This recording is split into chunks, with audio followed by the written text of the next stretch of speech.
želimo, da Slovenija postane zelena referenčna država v digitalni Evropi, da pokažemo, da imamo kapacitete v človeškem znanju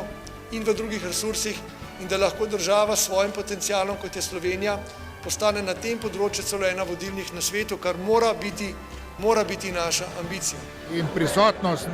politike na eni strani, na drugi strani drugih deležnikov, kot je recimo univerze, inštitutov, tudi civilne družbe dokazuje, da lahko skupaj preko projekta digitalizacije naredimo nov napredek Slovenije kot celote.